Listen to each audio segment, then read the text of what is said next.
I started collecting records when I was a kid. I started collecting at 13, and I would go to local shops like Generation Records. I had a keen interest in like punk and hardcore music when I was a kid, and as I got older, I got into more bizarre and experimental type music and industrial, dark ambient music, that kind of thing. I've always wanted to have a little shop of my own, and somehow came together. It's kind of crazy to me. That was Andrew Hurtado, founder of Fringe Records. And this is Epicenter NYC. We connect our communities to news, information, and each other. I'm your host, Amber Castillo.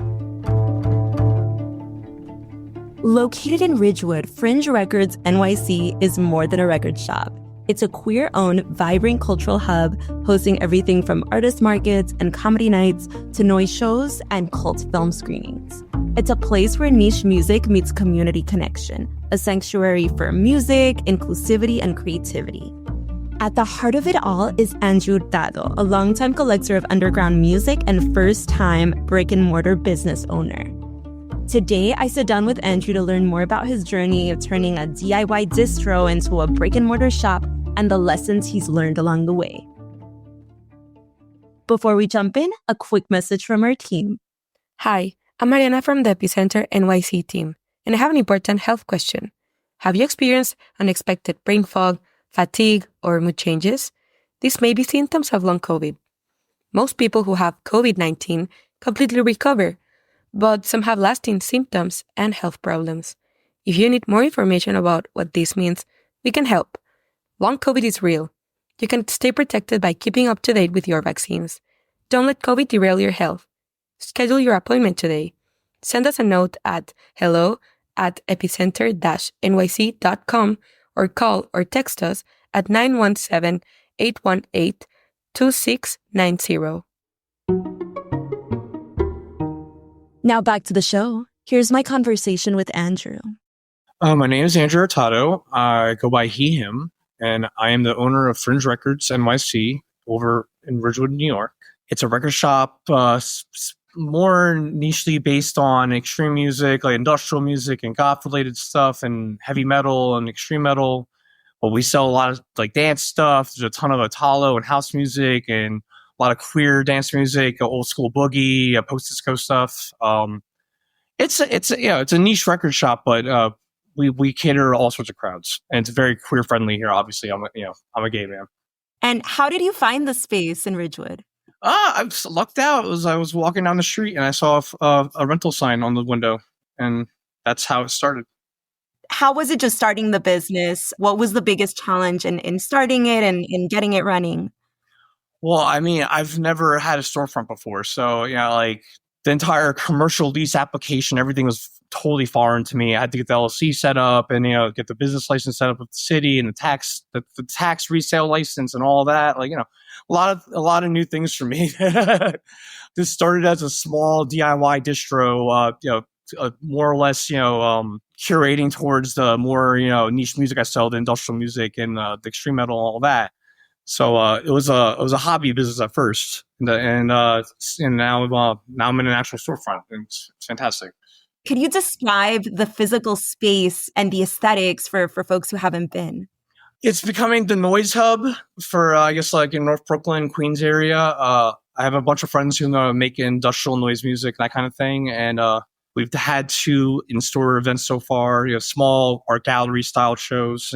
My boyfriend also does a queer comedy night here twice a month. It's called Fruit Basket Comedy. And we're using it as a mixed cultural space. Like we've been doing, like we've had one big market so far, like a local artist market. A bunch of our friends came and sold handmade goods and clothing and books and records and other stuff. That happened a few weeks ago. It was great. We're gonna continue to do stuff like that.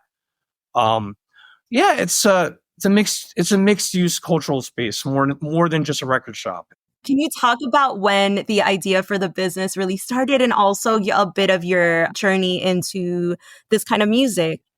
Well, I started collecting records when I was a kid. I started collecting at 13, and I would go to local shops like Generation Records. I had a keen interest in like punk and hardcore music when I was a kid, and as I got older, I got into more bizarre and experimental type music and industrial, dark ambient music, that kind of thing.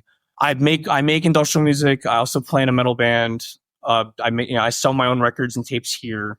It's a lifelong dream of mine. I've always wanted to have a little shop of my own, and somehow came together.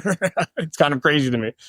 How long have you been in the band and what's it called? And yeah, can you say a little bit about that? Well, the main thing I do right now is it's an industrial dark ambient type project called DSM-3, which I do with a good friend of mine, to duo. We're on our 5th release now. That's my main output, but I also play in a metal band called MRSA. Also played in another queer metal band called Pink Mass. More extreme metal stuff, you know.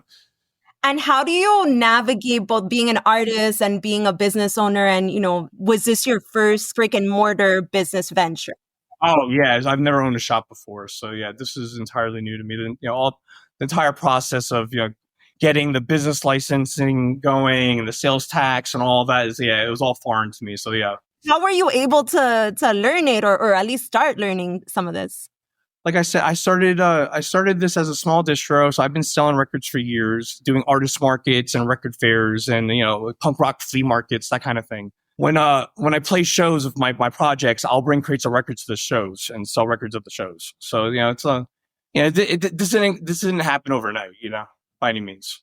And then what have been some of the biggest joys so far? I know you talked about some of the community events and like really sharing that space. And obviously you have a passion for your music. Can you say a little bit about that? People have been super supportive. I'm very grateful for that. People have been coming in here left and right, dropping off records for me to sell.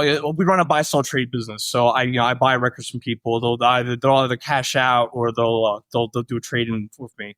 So people have been dropping stuff off left and right. People have been asking about setting up shows here. I really can't ask for any more. I'm pretty happy. Was there one experience that you can describe where you really felt that sense of community? Well, we had a great artist market here a month ago, and all of our friends came and vended at it. It was a great time. People were so excited to be here, enthusiastically, supporting the business.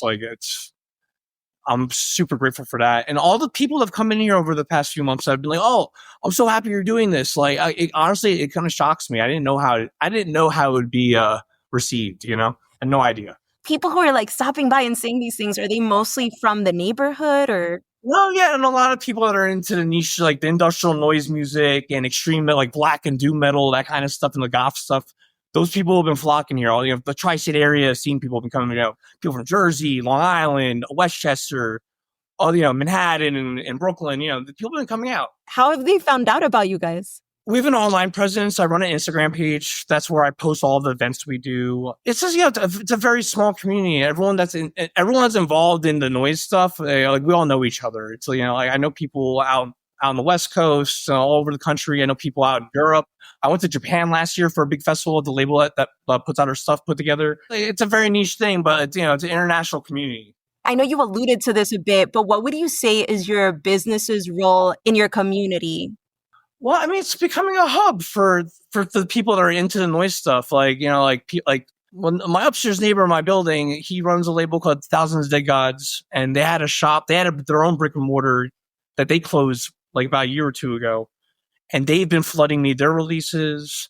The label that I work with, Hospital, has been flooding me with a ton of releases. I've been getting exclusives for the shop. People are really stoked about it, and it makes me happy to see that I can actually do something like this, and it might be sustainable. The experiment's going well so far. I'll say that much. And what are your hopes for the future of the business? I want this to be a long-term sustainable thing. I'm not out here trying to build a Virgin Megastore business or anything like that. That's not the goal here. But I would like to be here for a long time. Where can people find you, both the physical address and then online? Well, our physical address is 656 Woodward Avenue, located in Ridgewood, New York. The 11385 is the area code. A 10-minute walk from the Myrtle Wyckoff L stop, L and J train, or 2-minute walk from the Seneca M train. And then online, where can they find you? Online, I am on Discogs. We have Fringe Records NYC has an account on Discogs, and we also have a Big Cartel page that I'm going to be revamping because I took it down. When I first opened up the business, I didn't want to double sell stuff. So I took down our web store, and I was just focusing on in-store sales. And was there anything I didn't ask you that you think is important to share about the business or your journey or anything? We're queer and Latino owned. This is a safe space for all sorts of people. Queer people are encouraged to come here. But yeah, but like everyone's welcome here. It doesn't matter, you know what I mean? We don't care about your background or whatever. We're all in this together, right? So whether you're into industrial, goth, or queer dance music, or just looking for a unique community space, Fringe Records has something for you. They're located in Ridgewood on Woodward Avenue. It's just a short walk from the Myrtle Wyckoff L&J train stop or the Seneca M train stop. You can also stay up to date on their events and new releases by following them on Instagram at Fringe Records NYC. Lastly, if you know of a local business that you think Epicenter should feature, let us know. Drop us a note at hello@epicenter-nyc.com. That's all for today. Thanks for listening, and thanks for supporting us as we do our best to support our community. We couldn't do it without you. For more stories like this, make sure to subscribe to our newsletter at epicenter-nyc.com. Our intro music is All the Pretty Horses by Karavika. You can find more of their music on their website, linked to in our podcast description.